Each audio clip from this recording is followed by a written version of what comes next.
আজকে মাছ বানাবো শস্য দিয়ে। এখানে শুধু শস্য আর আদা বাটা দিয়ে পেস্ট করছি। আর এখানে ফোড়ন দিয়েছি তেল আর কালি জিরা ঢেলে দিয়েছি। এখানে লবণ, হলুদ, অল্প জিরার গুঁড়ো দিয়ে দিয়েছি।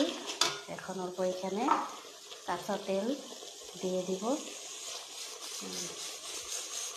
কাঁচা তেল অল্প বেশি করে দিতে হয়।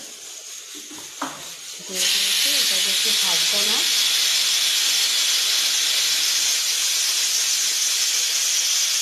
হালকা ভাজা হয়ে গেছে।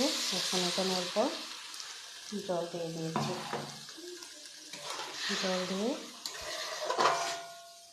জাল উঠে ধনিয়া পাতা দিয়ে নামাই দিই। ধনিয়া পাতা দিয়ে দিয়েছি, মাছ দিয়ে দিয়েছি। মাছটা আগেই দিয়ে দিয়েছি।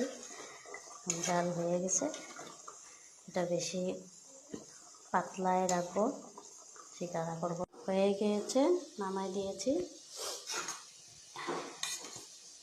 তো ভিডিওটা কীরকম লাগে বলবেন। ভালো লাগলে লাইক কমেন্ট শেয়ার করে দেবেন। তো আমার রান্না কীরকম হলো।